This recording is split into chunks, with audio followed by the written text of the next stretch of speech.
قرآن کہہ رہا ہے اللہ کے رسول آپ جسے چاہیں ہدایت نہیں دے سکتے. قرآن کہہ رہا ہے اللہ کے رسول آپ کا معاملے میں کوئی حق نہیں ہے, آپ بد دعا دے کر ہدایت سے کسی کو محروم نہیں کر سکتے. قرآن کہتا ہے کہ اے رسول آپ اعلان کیجئے کہ میں غیب نہیں جانتا, میں اپنے لیے اور دوسروں کے لیے نفع نقصان کا مالک نہیں ہوں. یہ رسول اللہ سید المرسلین علی صاحب الصلاۃ والسلام کے بارے میں اللہ کہہ رہا ہے.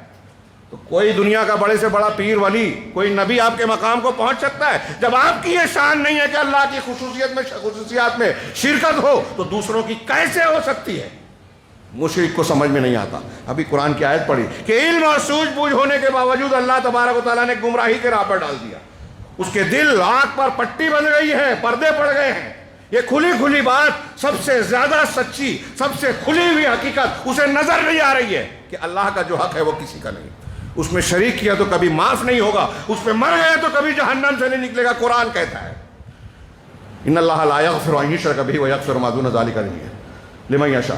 تو شیخ کہہ رہے ہیں کہ شبہات کے ان فتنوں سے اپنے آپ کو بچانا, یہی ہمارا سب عنوان ہے آج کا. منہج میں انحراف, عقیدے میں انحراف, یہ شبہات کے فتنوں میں پڑنے کے نتیجے میں ہوتا ہے. شاید آگے موقع نہ ملے اور لوگ اس کو برا سمجھے تو برا سمجھے, لیکن غور کریں کہ اگر کوئی شخص قرآن و سنت, اہل السنہ والجماعہ, اہل الحدیث الجماعہ, قرآن و حدیث کو ماننے والے, یہ جو القاب ہیں پہچان کے لیے, نام اور فرقے نہیں ہیں, ان کے راستے سے, یعنی رسول اللہ صلی اللہ علیہ وسلم نے جو نجات 73 فرقوں میں کہا کہ نجات پانے والا وہ گروہ ہوگا جو میرے اور میرے صحابہ کے طریقے پر ہے, تو اللہ کے نبی صلی اللہ علیہ وسلم کے اس فرمان کے باوجود کوئی اگر اس راستے سے ہٹ کر فلاں شخصیت کے پیچھے جا رہا ہے, کوئی خارجیت قبول کر رہا ہے, جہمیت قبول کر رہا ہے, اشعریت اور ماتریدیت. ہندوستان میں ہمارے ہاں احناف صاف صاف کہتے ہیں کہ ہم عقیدے میں اشعری ماتریدی ہیں. کاش کسی وقت موقع ہو آپ علماء کرام سے سن سکتے ہیں.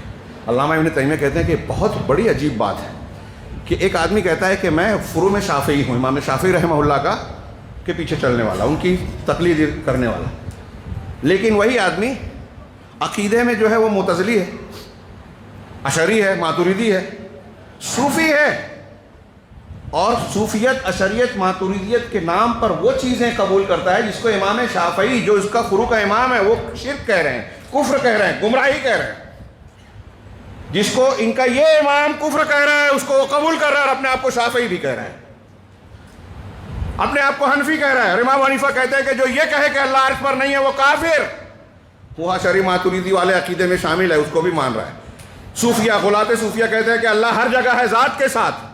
تمام صحابہ, قرآن کی دلیل ہے, حدیث کی دلیل ہے, صحابہ, تابعین, تبع تابعین اور ائمہ کا یہ عقیدہ ہے کہ اللہ ذات کے ساتھ عرش پہ ہے, علم و قدرت کے ساتھ ہر جگہ ہے. جو ایسا نہیں مانتا وہ کافر. یہ امام حنیفہ, امام ائمہ کرام کہتے ہیں. ہمارے یہاں کہتا ہے کہ ایک آدمی کہ میں حنفی ہوں اور یہ کہتا ہے کہ اللہ ہر جگہ ہے, یعنی امام حنیفہ جس کو کفر کہتے ہیں اس کو بھی قبول کر رہا ہے. اپنے جس امام کو, ہاں, کلام کے اعتبار سے جس امام کو امام حنیفہ اس کا فروع کا امام گمراہ کہہ رہا ہے, اور فروع عقیدے کا امام جس کو مان رہا ہے وہ اس کے فروع کے امام کو گمراہ کہہ رہا ہے, دونوں کو مان رہے ہیں.